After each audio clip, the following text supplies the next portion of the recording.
and Schaefer till game time. This is Miz-Stl. I'm Grant Salzman. He's Brendan Schaefer, and the Tigers are hosting the Jayhawks. You ready, Brendan? When's that happening? Oh, I Tomorrow? heard it. I heard it's happening tomorrow. Oh, okay. So yeah, let's get fired up for that. Yeah, I'm ready. Ready as I'll ever be. I'm pretty hyped up.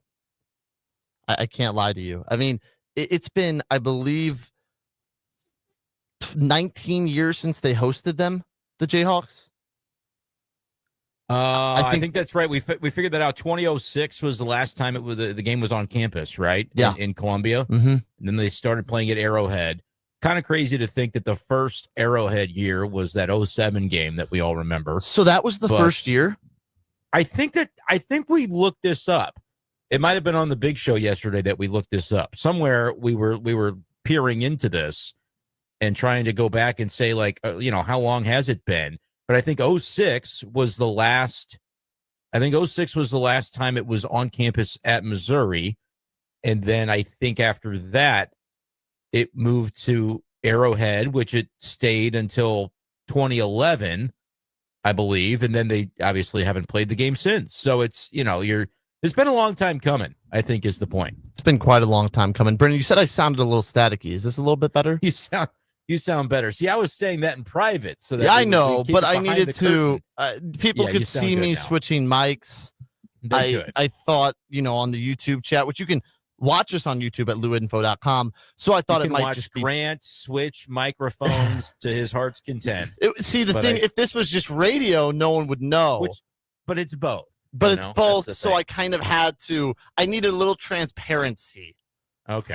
For the people. We are going to talk Mizzou. We're going to talk the SEC. First, though, we need to talk about our bets from last week. Oh, no. They weren't great. It could have been way worse. As I was going through and grading these, I was like, oh, man, I hope it turns around. Because I think the first, 4 of the first 5 picks for myself that I graded were all losses. Yeah. But on our SEC picks, I believe there are 10 games involving the SEC last week. So we're going to pick every game involving the SEC all season long. You and I both went 4 and 6. So we're basically calling that -2 units. Yeah. We're not paying the VIG at our imaginary or the tax sports book. No tax in Illinois. That Illinois tax, 50 cents per, is crazy. But so I've seen that at some places. So too. Is that on all bets above $10 or below? Because I thought I saw something above. I thought I saw something that it matters, but I might be wrong. I'm not 100% sure about that.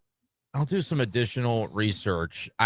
Illinois is adding a 25-cent fee to all bets, 50 cents on some of the higher volume sports books. I guess it depends on which sports book you are, but yeah, it looks to be regardless. I think it's on every wager. So that's unfortunate. That's strange. When you go to find a river. I don't think December 1st rolls around. I don't think we'll have that in Missouri. Could be wrong. I don't think that's part of it though. You'll never have to find a river again. I cannot wait for the day that I no longer have to find a river and then now pay a 50-cent surcharge. But anyway, you and I were -2 units. Yeah. Our special bonus bets. We're going to do 5 bonus bets. Can be anything. Player props, anything you want to do. Like our play of the days, our favorite plays. Yeah. Our plays of the week. And we have made the rule that you can double down. So, in that special segment, you said, I really like Baylor +2, so I'm going to double down on it. Mm-hmm. Didn't work out for you. You did the same with Texas. Didn't work out for you. I did the same with LSU and South Carolina, and that really did work out for me. Kind of saved my week. So I had Haynes King, his rushing yards in the Georgia Tech game worked out. You like Georgia Tech, and so that gave you a win on that one. Omarion Miller was the Colorado wide receiver that I thought would go off, and he had one long catch, but didn't clear his yardage. Yeah, so I didn't win that one. You went 2 and 3 on your bonus bets. I went 3 and 2. Now I'm looking at this. Go ahead. And I think I went 1 and 4 on my bonus bets. I have you down for Baylor +2. Georgia Tech. Yeah, you're right. Yeah, you did go 1 and 4. I was trying to give you extra credit. Yeah, you were. Man, that's a tough week. Yeah, it Grant. was tough. That's Tough, worse than I told you it was. some tough stuff to that Texas one. Oh. They easily could have covered. Virginia Tech, they could Coulda, woulda, have. shoulda. Get That- it figured out. That Southern Miss one was overzealous. Yeah, you wanted the money line on them, and I said I would have given you 3 bonus units for that. Mhm. Game right. I believe in Mississippi State. We'll see again this week. They've got another interesting matchup that I'm sure we'll get into a little bit later on. Yes, but they do. So correcting my mistake, you went 5-10 Mhm. for a -5 units, and I am sitting at 7 and 8. I am down a unit, but I am not far from the money, as they say. So we'll see if week 2 goes any better for me and hopefully for you. Yeah, I'm hoping so. We'll talk about that in the second half of our program here. But there's something that oversees everything, and it is the Missouri Tigers hosting the Kansas Jayhawks. Brendan, a week ago, let's say on Friday, Mizzou's going to kill Kansas. Saturday, Mizzou's going to beat them by a lot. Sunday, I'm very confident Mizzou's going to win. And ever since then, now I'm at, oh my gosh, I'm at the reality of, for the last week, planning what I was going to do after the game, talking to my buddies. Oh, it's going to be so fun. We're going to go here. We're going to go here. We're going to celebrate. We're going to party. Mizzou's going to win. Remember, there's a game. And now I'm in a mindset of, oh my gosh, what if they lose this game? Now I'm thinking of all the things of if they lose this game, just the what ifs. Like I don't care. Last week I was thinking big picture. I was thinking for the season. I do not care if Mizzou goes 4-8. If they beat Kansas and that's where you're at, and we get this night to celebrate them beating Kansas, I truly think it'll be one of the most memorable, most fun nights in Columbia in the last 20 years. But the 4-8 thing doesn't sound very No. compelling. I'm just, it's more of me. I hear you. Asking, you won't know that. No, I think the point is you won't know that they're going to go like in this little world we're building. Yes, we wouldn't know about the 4-8 if they win tomorrow. It's just a win tomorrow, and the whatever follows, you would at least have that experience. Yeah, that's how I feel. We kind of thought about it the other way. Like, would you take an 11-1 season if the only loss was to Kansas? And yes, it means you make the college football playoff. I think you'd have to. But tomorrow, if anybody tries to if Mizzou should lose the game and somebody tries to say, well, but you said you'd take 11-1, I'll probably punch him in the face. Like, I am not going to want to hear about that if Mizzou doesn't win this game. So, I think you're right. Like, I have felt that too. I never did have this overriding confidence that it would be a blowout. But as the week goes along, I'm almost growing more confident that it will be a one-possession game. I still can't mentally bring myself to the idea that Mizzou won't win the game. I agree. I think Mizzou will win the game, but I don't think it's going to come easily. And it is going to be a battle. I don't know what the Kansas Jayhawks end up being this year. I think they'll be at least a bowl caliber team. I don't know if they're contending in the Big 12. We'll maybe have a better idea of that after tomorrow, but I do think they're good enough to really put a scare into Mizzou, especially considering the nature of this rivalry and the way that, Mizzou, they're at risk of coming out a little tight. That's probably my concern, is that you hype it up so much that you do come out a little bit, a little bit mechanical with things instead of just playing fast, playing free. And that's what Eli Drinkwitz will be preaching to these guys, is play your game. All the stuff that's been in the lead up has to be left in the locker room when you run out there. And I know that they will preach that. I know that will be communicated effectively. Until we see it play out, I do not know the extent to which that will be internalized by the players and they'll be able to execute it. That's just going to be one of those things that you just can't know it until you do, in my opinion. Yeah, I agree with you. I think it's just about going out there and using the crowd. I mean, UNC got killed versus TCU, but we saw what that crowd can do on that first drive. UNC went and they marched. Then they got a big stop, and that place was into it. I know that's a weird example a little bit, but use that crowd. Obviously, don't play how UNC did at the end, but use the crowd to your advantage. Come out and get that first stop or that first sack or that first big play. I think, Brendan, that it will be the loudest Faurot Field has ever been this Saturday. And I was trying to think of moments in really the past 5 years or so, because I think that has really been at the height of at least recently, of the loud factor at Faroe. I think you need to. I know you need to go back a little further, my young friend. But they've added seating since then. I get it. It has been bigger, so technically it would be louder. But I just think let's go the last 5 years of like loudest moments. No, I'm just We're not just gonna go with the little current students. I'm a Mizzou student. We're gonna go the last 5, and then we'll go down memory lane. You talk about the last 5 because it's what you have experienced. Yes. That's fine. So obviously the kick return touchdown against Oklahoma in 2011, loud. Okay, but that was not 5 years. No. That's an old moment I'm thinking of. Now, if I go 5 years, I'll go Luther Burden's touchdown against Kansas State to open the game. That bomb. Theo Weiss's touchdown against Florida, the 70-yard scamper down the sideline. That's a good one. My ears were ringing from that one. I was at that game. Theo Weiss's toe drag swag against Oklahoma that leads into the scoop and score touchdown against the Sooners last year. But I think that whole like 3 minutes of football, Weiss has this crazy touchdown. Then there's a hit, that whole thing.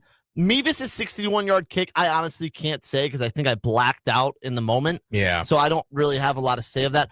Are there any other moments like maybe that Georgia game that they lost? I think Bennett fumbled and the place went crazy, but I wasn't at that game. No, the scoop and score. I was truly like a near blackout pandemonium moment for sure because it like unfolded in slow motion. It's so crazy to watch the replay of that, Grant, and how fast it actually happened.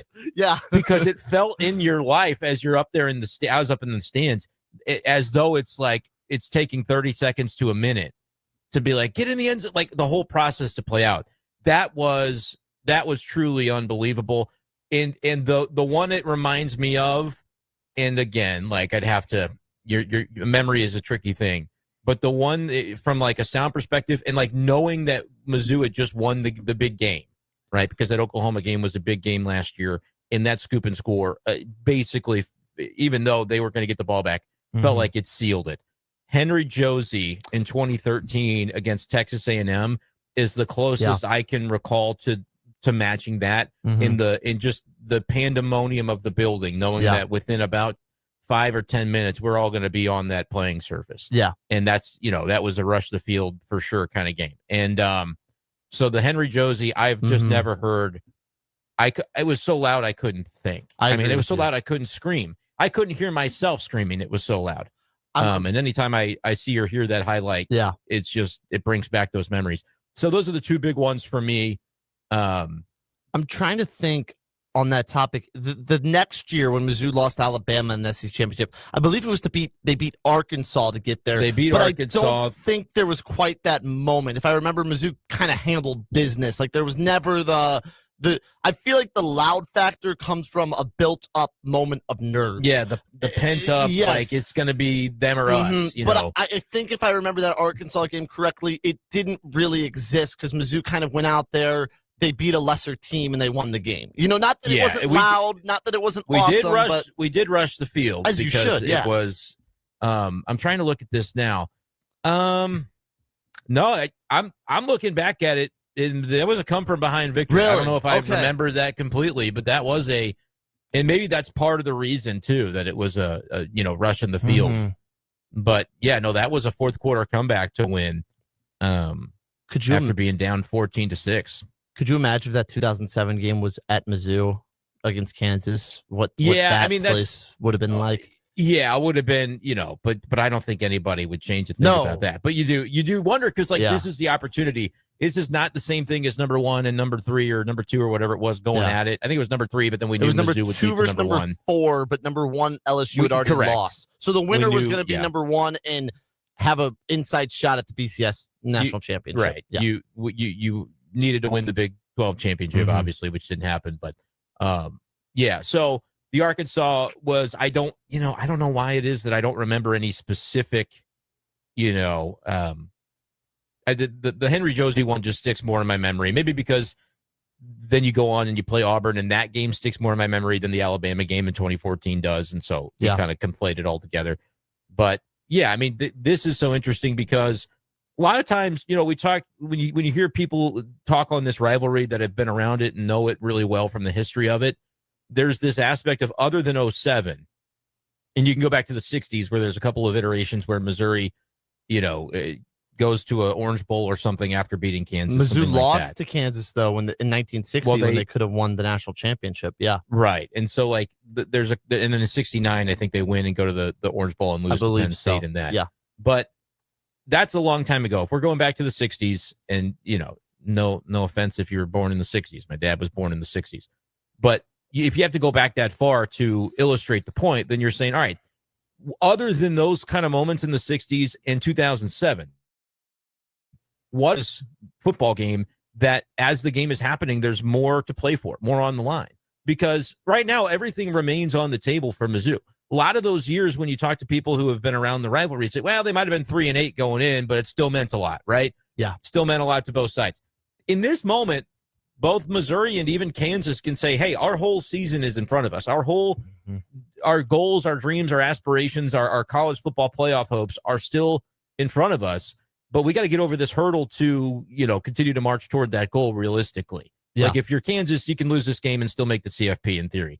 If you're Missouri, yeah, you can. But I think there's a schedule looming that's going to dictate, if you can't handle Kansas on your home turf, it's probably not going to be your year for all that. Yeah. So there's a lot, not just in the context of the rivalry, but of the season that is in play tomorrow and on the line tomorrow. And we're going to, there's a fork in the road as a result of this game. You lose, you're going over here and you're hoping to, you're going to be bowl eligible, but that might be about it. You win, you're going this direction where you can still look at South Carolina and Alabama and say, we pick off some of these teams and realistically CFP is in play. That to me is unique about having this game at the beginning of the season rather than the end, is that factor of it's still all on the table and you need to get through your bitter rival to be able to keep it there. Yeah, I agree with that. It's that a 10-2 and a win over Kansas might be enough for the CFP. Now, is there any score or any performance in this game, a rivalry game, where normally you throw performance out the window, it's just about getting the win? But if Mizzou wins this game ugly, I don't know, let's say 17-14 or 17-16, like a one-score, 1-point, 3-point game, are you going to walk out and be like, oh no, Mizzou might not be as good as we hope, or thank God they won the game, let's move on with our lives? Yeah. It'll be that's how I feel too. I don't care about the spread. I don't care about anything other than the final score. Mizzou having one more point than they do, and that'll be enough. It could be ugly because rivalry games, we talk about in the NFL, divisional games can oftentimes be ugly. Last night, good example. Last night turned very ugly in the second half after a quick first half between the Cowboys and Eagles. I would look at it and say, all right, clearly, the defense is doing something right. If you're talking about a low-scoring, ugly game, Kansas has had a very good. It's only been 2 games, and they haven't played, They haven't played elite teams yet, neither have we. But their run defense has been very stout. So if Kansas stops Ahmad Hardy tomorrow and Bo Pribula, I'm going to be concerned about that within the context of the game. But I don't think it's going to mean that Mizzou can't run on some other teams because that might just tell us that Kansas's run defense is one of the better that they'll see. Yeah. I don't know whether that will play out. They've only played Fresno State and Wagner so far, but they have held those running attacks in check. And so to me, Mizzou's ability to establish the run is going to be so important because you can't have Pribula in 3rd and 8 as often as you want him in 3rd and 4, 3rd and 3. Yeah. They're going to have to put him in better situations. I just don't know confidently whether that's going to be something that comes easily in this game. My guess is it's not. My guess is you're going to have some early 3rd and 8s where you say, don't make the big mistake. If you have to punt once or twice in the first half, so be it. But get through the early jitters of this game before making a misstep that's going to put you in a hole, I think is really kind of the way I'm looking at the opener to this game. I know Mizzou's favored 6.5. I am ready for a bit of a chess match in the first half where don't be the team to make the false move that puts you behind. I think that's because it can be difficult to come from behind. I think it's going to probably open up a little bit in the second half as the teams get a feel for one another. But I wouldn't be surprised if the defenses do kind of have their say in the first half. I think I agree with that. I think the big thing is make Jalen Daniels, if he beats you with his arm. I mean, put some pressure on him. Don't let him run and win it with his legs. I think we've seen with mobile quarterbacks, they do that to Missouri. I also think a big part of it is hit him. And Brendan, I'm not saying that the Tigers should be dirty, but if he gets the ball out and maybe you have 1-2 and maybe it's a half a step late and you get to lay a clean hit on him and maybe you take the risk of getting roughing the passer early. I agree. Time and situation. On first down, yeah. I would do that. I'm just saying. I'm not on saying, third and long. No, I that agree with you, back. obviously. But I'm saying, like, let's say the right time, the right situation, and maybe you don't get called for it. I'm not saying make it obvious. I'm saying make it a bang bang play, and if you hit them hard, you hit them right, and you want them to throw the flag. They throw the flag. But I think hitting him early, Brendan, and collapsing that pocket, containing him. I'm more for a contain than a spy. Really, that could do a lot. Make him keep him in the pocket. Make him beat you with his arm, and then make him actually earn it when he beats you with his arm. Because the one thing is, if he's running around back there like just putting guys on skates, and then the secondary starts to get antsy and is like, oh, I need to be the one to go tackle him. I'm going to come up and run support. Yeah. Nope, because if he's still behind that line of scrimmage, he will throw it downfield. It will go for 50 yards, and that will be the thing that you can't allow to happen. And if you have this good contain, and let's say you are blitzing the A and B gaps, and you're hitting him early, maybe a couple sacks, all of a sudden in the second half, if let's say Kansas is down a touchdown and they have to throw, he's going to be thinking, oh, my pocket's breaking soon. I got to get out of here. And then he gets out of there and runs right into a Damon Wilson or Zion Young off the edge who have good contain, and it's a sack. You know what I mean? Like, make him then in that second half break the pocket too early. Make him think about it. Make him step up right into pressure. If you can do that, I think they're really have a good chance, because Jalen Daniels is the X factor. They don't have Devin Neal anymore. They don't have what I would assume is going to be a super strong running game right now. Yeah, they have I forget their running back's name, but he's averaging 5.9 yards per carry through 2 games. So, like, it'll be a challenge to see what that defensive front for Missouri is able to do, because that's got to be number one. Is you can't get gashed for 4, 5, 6 yards per play on the ground when they hand it off, because then that's going to put Jalen Daniels in some really favorable situations. I agree. It's all in the trenches. Like, your line has to be able to block to get your guy Hardy 5 yards on first down. And you, as a defensive line, have to make sure their guy can't do that. And then it's a battle of the quarterbacks. And you want your quarterback to be in second and short, third and short, rather than third and long. And the inverse is true for what you're trying to do to their guy. So before we take this first quick break, I'm going to ask you to make your first pick of the weekend. Okay, sure. Kansas, Mizzou. Tigers are favored by 6.5. I already have your answer written down, but I want to hear it anyway. I think I said last night or 2 nights ago at Harpo's, did I say 27-24? You did. Okay, I'm going to stick with that. Which means I don't have Mizzou covering in this game. Guys, I think that is almost what this, I'm not going to say has to be. Believe me, I'll take a 17-point win. But I think this is going to be a really hard game. And Missouri's going to show a lot in the way that they win it. But okay, I'm picking Mizzou to win the game. You can say that it means that I've picked Kansas against the spread, but I just couldn't care any less about the spread for this game. So give me Mizzou 27-24. Tough game and a memorable one. I can't take that team out west in anything, so I'm not taking them. You're taking them. Mizzou. You're taking them plus 6.5, though. I'm taking Mizzou 27-24. Okay, which is Kansas plus 6.5. Corollary to that, I will take the Tigers minus 6.5. They're going to win 31-17. The kicker's going to make a kick eventually for Missouri. Robert Meyer. Let's go to a quick break, Brendan. When we come back, we're going to pick all the SEC games and give you our 5 favorite picks. This is Miz-Stl on the Lou Information Station. We are live and on demand at louinfo.com. Go to YouTube, Lou Info. We'll be back in just a couple minutes. News reports on the Lou Information Station are presented by Brown and Crouppen.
we're back on MIZSTL on the Lou Information Station. Grant Salzman, Brendan Schaefer here with you. This one, Brendan, is called Magnificent 11. And that's what the Tigers hope they will have on the field this Saturday afternoon at Faurot Field against the Kansas Jayhawks. And if you want to get more Mizzou coverage, we're going to be doing a live show from my house at 11:30. I will be there. Kylie Hansen will be there. Grant's inviting everybody to his house for the show. I'm inviting everybody to my house in Columbia, Missouri. Brendan Schaefer, tentative. Maybe a stop by hello, TBD.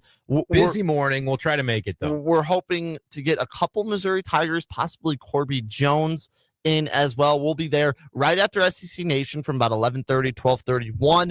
And then after the game, after the Missouri Tigers, hopefully get that big W. Chris Pelican will be live with Vic Faust. Howard Richards, I will be joining after the press conference. Kylie Hansen will be there. So a lot of Missouri coverage on STL Sports Central. So make sure you tune in right there. Brendan, we are going to make our SEC gambling predictions. Again, we are, though, going to omit the teams playing FCS schools because the lines are not everywhere, and they're a little hairy. So I'm going to go none of that. So we already picked. This won't be a problem after a couple more weeks. No. Those will largely be out of the picture. So we already picked Kansas, Missouri. We're going to go to the first and only SEC versus SEC matchup this week. It is the Ole Miss Rebels getting 9 points, or they're laying 9 points against Kentucky in Lexington against the Kentucky Wildcats. Brendan, I am going to go Rebels -9. I think they're upset about I'm seeing 9.5 at DraftKings. Okay, I'll go 9.5. The 9. We'll go 9.5. I think they're upset about their loss last year. Kind of ruined their college football playoff chances. And this Kentucky team is dreadful. They're not very good, are they? Yeah. Yeah, and they only need to win by 10. Yeah, we're both on Ole Miss in that one. I don't care that it's on the road. I think they're gonna be upset.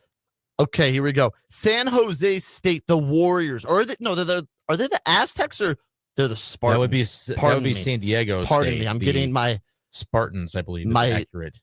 My Carmel area, Monterey Bay area teams mixed up. So the San Jose State Spartans travel to Austin, another upset team who dropped 6 spots in the polls.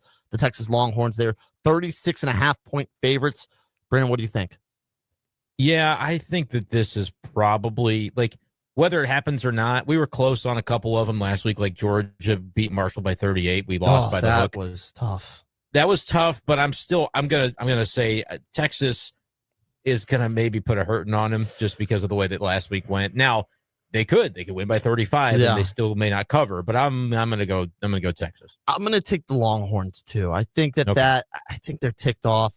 In another team, another Texas team, A&M hosting Utah State, Texas A&M 31.5. I think another team who didn't look great. No, and they did not cover last week. They did not. It was a last-second touchdown for Utsa that won me my bet.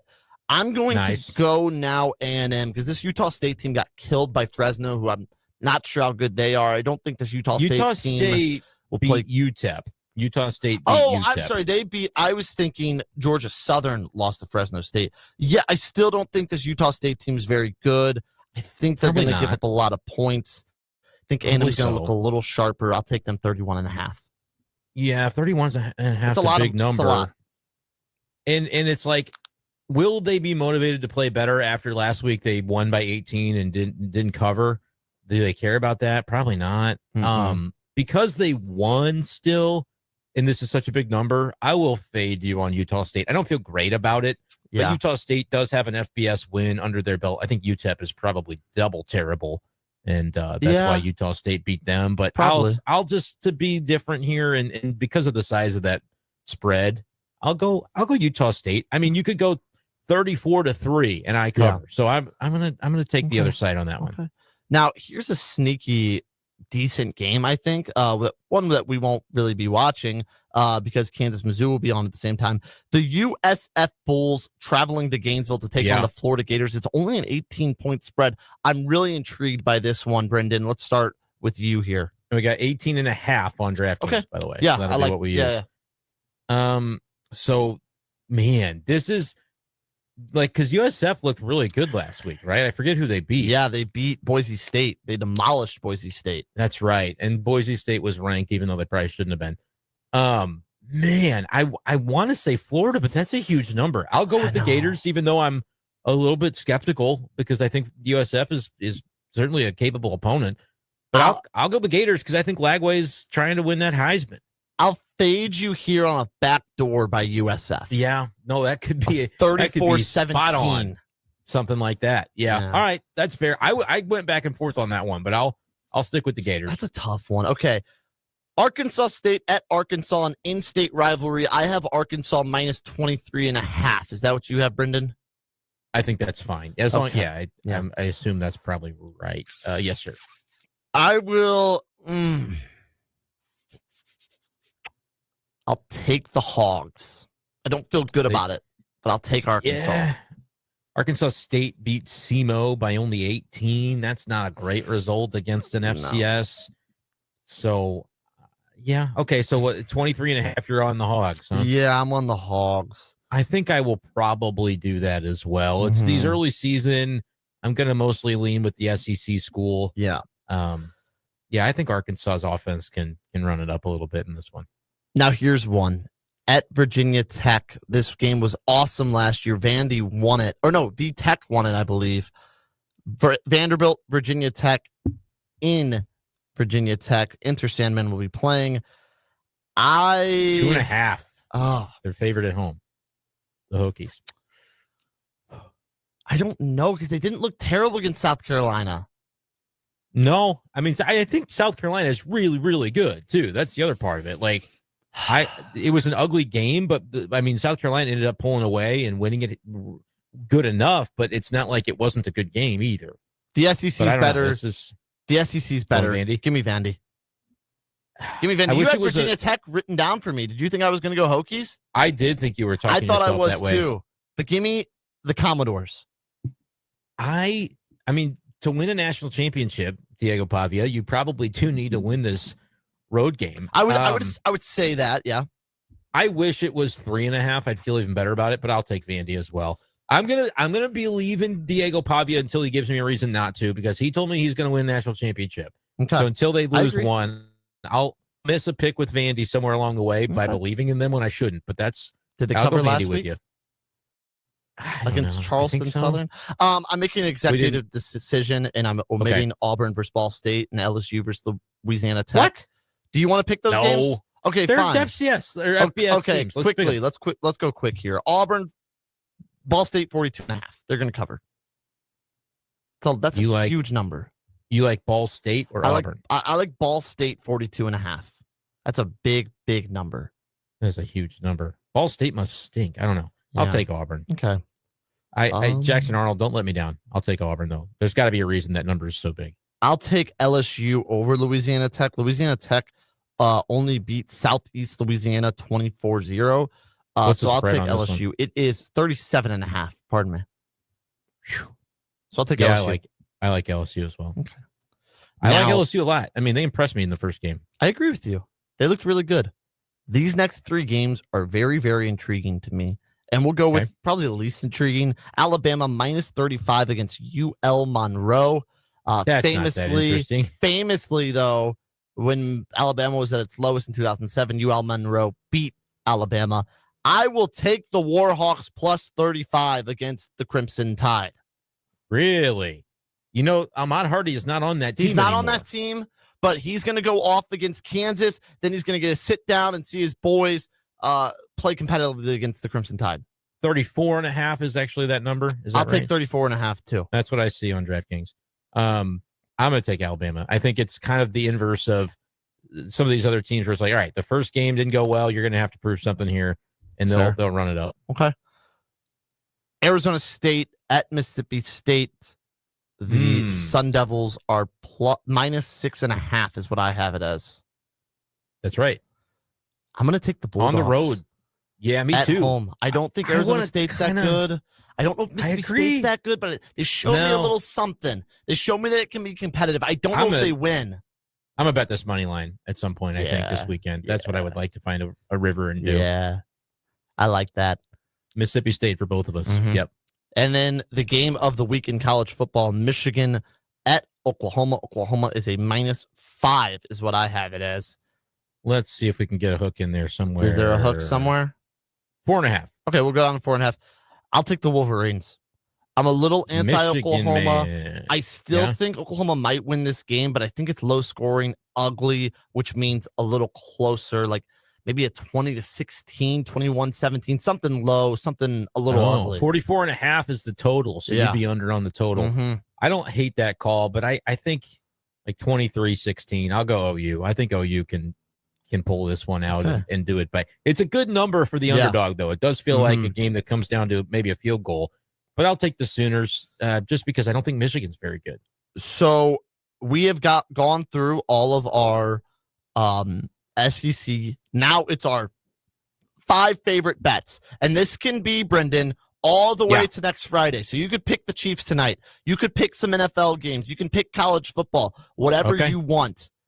Anything football related can be in this bet. No baseball. That's the only rule. I will go. Okay. You start us off. You won. You start us off. Yeah. Okay. Let me find something here. Oh goodness. Man. I know what I want. Something right away. Well, then pick it. You can have it. Give me Because if I 3. take it, then it's Duke what? +3 against the Illini. Is that the spread? Let me look at this. I'm on DraftKings right now. That's what it says. Okay. Give me them. I don't see it. I don't see anything on DraftKings for this one because I don't think I can bet on Illinois colleges. Probably not. But set up to Illinois. If you could, Duke +3 against the Illini. They are. You know what? I'm fading Illinois. Screw it. I'll take Illinois. I'll just fade you right away. Yeah, I like Illinois in that game. I don't know about by the points, but if it's 3, it's fine. That's not That's not too big of a number. So I'll completely just immediately fade your pick. That's fine. I like that out of you. This team let me down last week. They're not going to let me down this week. Give me Baylor +2.5 against SMU on the road. I was actually looking at the other side on that game as well. Oh, dear. Do it. I just don't understand. I just don't understand why Baylor couldn't handle their business a little bit better against Auburn. I'm all in on them. I don't know why. Give me Syracuse -6.5 against UConn. Okay. I just think UConn generally always stinks. And Syracuse did score 26 points on Tennessee, so maybe that's my logic. They can win by a touchdown against another basketball school. Yeah. I like that. Here's an interesting one. Here's a fun one. First half of Michigan, Oklahoma, under 21.5 points. Okay, under 21.5. Something a little fancy for you, Brendan. I like fancy. I went with a couple of player props last week. I don't think I have any. That Haynes King one was very nice. Yeah, that I felt pretty good about. I wish Omarion Miller had caught another ball. I would have been able to get them both, but just one more. I don't believe he did. I was trying to wonder about anything fancy that I could do, but I could also go back and double dip into some of the early stuff that we did from the SEC. Yeah. There's not as much that I like, but I will take Mississippi State +6.5. I'll take them again. Yeah, I'm a big fan of that one this week. I'm gonna snag that one because I think that SEC team at home gonna have a little something to prove. You know, we were kind of ready to go, is Southern Miss going to beat them last week? And that, didn't prove true. Now they get to play at home. I think the Bulldogs can keep that within a touchdown. Good pick. I like that. I'm going to go tonight's game in Sao Paulo, Brazil. I'm going to take. I can't touch this one. The Kansas City Chiefs -3 points. I think that one could push. I just have no idea. Maybe. I love to bet the primetime games. I have no idea what to do with that. Maybe the under. I really don't. The under. Yeah. Lower, that slippery could be. field. It's a soccer field. People are going to be slipping and sliding.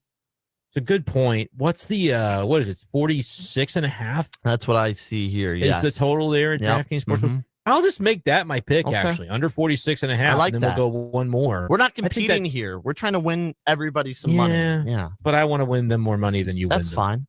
Or lose them less money than you lose them? That's hopefully not. Hopefully that's how we not. measured it last week. That's how we measured it last week. Let's win this week.